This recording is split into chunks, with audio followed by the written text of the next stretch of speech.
ကဘာမျက်စိများငေးကြည့်နေသောဓမ္မပြပွဲကဘာကြီးကတခုခုကိုစောင့်ကြည့်နေပါတယ် CNN BBC Al Jazeera ကဘာသတင်းဌာနကြီးတွေက American လမ်းမကြီးတွေပေါ်ကဒီမြင်ကွင်းကိုထုတ်လွှင့်နေကြပါတယ် Buddhist monks march for peace in America ဒါဟာသတင်းတစ်ခုမဲ့ပို့ပါတယ်ဒါဟာသမိုင်းတစ်စောင်ပါ20ရာစုမှာနိပညာကအရာအလုံးကိုအုပ်စိုးနေတဲ့ခေတ်မှာ AI တွေ robot တွေ metaverse တွေအကြောင်းပြောနေကြတဲ့ခေတ်မှာလူသားတွေကသတိရလာကြပါပြီ။နိပညာတွေကလူတို့ကိုပိုးပြောရွှင်အောင်လုပ်ပေးနိုင်လား။ပိုက်ဆံနေအများကြီးရှိရင်စိတ်ငြိမ်းချမ်းသွားနိုင်လား။အောင်မြင်မှုတွေကဘဝရဲ့အထိပ္ပယ်ကိုပေးနိုင်လား။တော်တော်များများကအဖြေကမဟုတ်ဘူးလို့တွေ့လာကြပါပြီ။အဲ့ဒါကြောင့်တန်နာတော်တွေရဲ့ဒီလမ်းလျှောက်ပွဲကဒီလောက်အရေးကြီးနေတာပါ။ Hollywood မှာရုပ်ရှင်ကျယ်တွေဒါရိုက်တာကြီးတွေတန်းကြွယ်သူတွေအများကြီးနေထိုင်ကြပါရဲ့။သူတို့ကကမ္ဘာဖြိုဖြူကြီးလုပ်ငန်းကိုထိန်းချုပ်ကြပါရဲ့။ဒါပေမဲ့အဲ့ဒီလူတွေအများကြီးကစိတ်ပညာရှင်တွေစီတောနေရပါတယ် meditation တက်ချင်နေကြပါတယ်ဗုဒ္ဓဘာသာသင်ခန်းစာတွေကိုလေ့လာချင်နေကြပါတယ်ဘာကြောင့်လဲ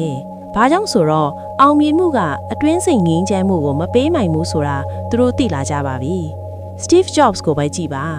Apple Company ကြီးကိုတည်ထောင်ခဲ့တဲ့သူကဗုဒ္ဓဘာသာနဲ့ Zen meditation ကိုလေ့လာခဲ့တယ်သူအောင်မြင်မှုရဲ့အရင်းမိကဒီမှာလာတယ်လို့ပြောခဲ့တယ်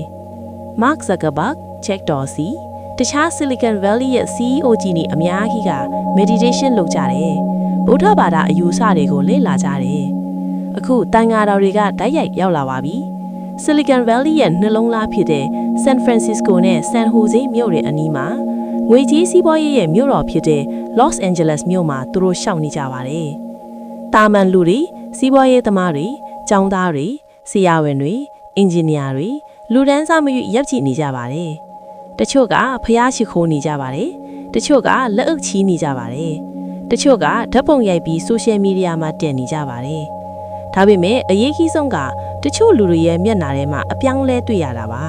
။မျက်ရည်တွေစီးကျနေတဲ့သူတွေရှိပါတယ်။ဘာကြောင့်လဲ။ဘာကြောင့်ဆိုတော့သူတို့ကနှစ်တွေရှာဖွေနေရတဲ့အရာကိုဒီမှာတွေ့လို့ပါ။ငြင်းချမ်းမှုအစစ်အမှန်ငြင်းချမ်းမှု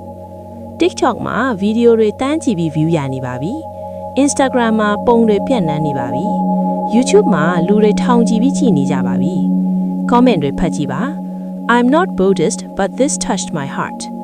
အရှိတိုင်းရဲ့ဉာဏ်ပညာကအနောက်တိုင်းကိုလွှမ်းမိုးလာနေပါပြီ။ဒါဟာစစ်သွင်းမှုမဟုတ်ပါဘူး။ဒါဟာအတင်းအသပြောင်းလဲစေမှုမဟုတ်ပါဘူး။ဒါဟာနှလုံးသားကနေနှလုံးသားကိုထိတွေ့မှုပါ။ဗုဒ္ဓမင်းကြီးရဲ့တရားတော်က